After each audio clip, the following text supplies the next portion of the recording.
নমস্কার বন্ধুরা, নতুন একটা ভিডিওতে সবাইকে স্বাগত।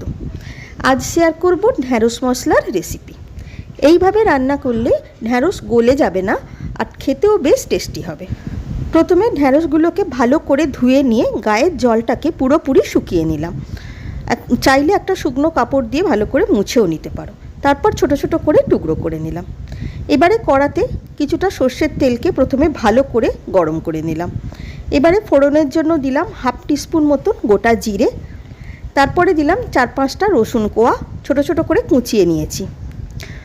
গ্যাসের ফ্লেমকে মিডিয়াম টু হাইতে রেখে রসুনটাকে হালকা একটু ভেজে নিলাম। এরপরে দিলাম 1/4 টিস্পুন মতন জোয়ানটা যেমন হজমেও সাহায্য করবে তেমনি টেস্টটাও বাড়াবে।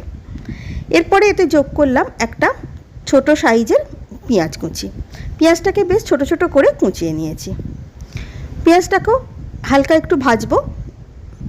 পেঁয়াজ ভাজতে ভাজতে দিয়ে দিলাম একটু কাঁচা লঙ্কা কুচি। আমি এখানে 2টো কাঁচা লঙ্কাকে ছোট ছোট করে কুচিয়ে নিয়েছি। ঝালটা তোমরা যেরকম খাবে সেই আন্দাজে কাঁচা লঙ্কাটাকে দেবে। পেঁয়াজটাকে একটু লালচে রং ধরা পর্যন্ত ভাজতে হবে। এই 60% মতন পেঁয়াজটা ভাজা হয়ে গেলে এতে এবার যোগ করব কুচিয়ে রাখা ঢ্যাঁড়সটা। গ্যাসের ফ্লেম কিন্তু মিডিয়াম টু হাইতে থাকবে। গ্যাসকে কমালে চলবে না, তাহলে ঢ্যাঁড়সগুলো নরম হয়ে যাবে এবং গলে যাবে। হাই ফ্লেমে ঢ্যাঁড়সটাকে 5 থেকে 6 মিনিট ভাজতে হবে। এই সময় কোনো মশলা দেওয়াও চলবে না, তাহলেও ঢ্যাঁড়সগুলো কড়ার গায়ে লেগে যেতে পারে।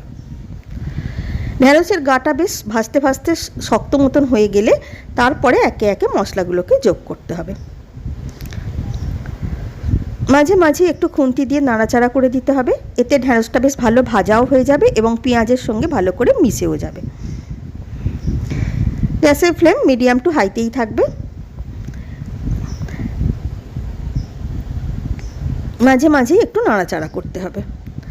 দেখো আস্তে আস্তে ঢ্যাঁড়সগুলো নরম হয়ে যাচ্ছে। মিনিট 4-5 এভাবে ভাজার পর দিয়ে দিলাম স্বাদ মতন নুন, হলুদ গুঁড়ো, ধনে গুঁড়ো আর সামান্য একটু লঙ্কা গুঁড়ো।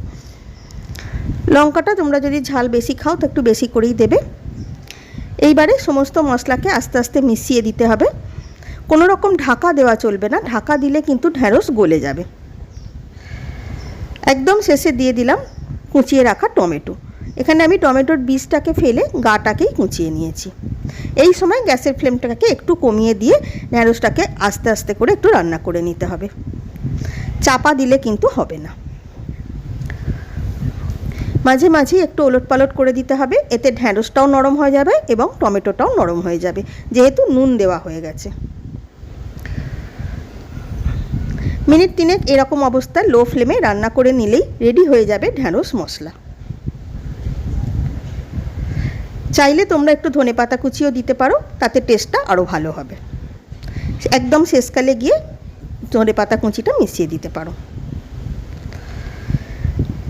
মিনিট 3 মতন এভাবে রান্না করে নিয়ে গ্যাসের ফ্লেমকে বন্ধ করে দিলাম। তৈরি হয়ে গেল ঢ্যাঁড়স মশলা।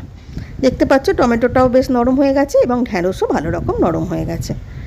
রুটি বা ভাত দুটোর সঙ্গেই এই রান্নাটা বেশ ভালো লাগে। আশা করি রেসিপিটা ভালো লাগলো। যে কোনো দিন একবার ট্রাই করে দেখতে পারো। নতুন বন্ধু হয়ে থাকলে সাবস্ক্রাইব করার অনুরোধ রইল। ধন্যবাদ।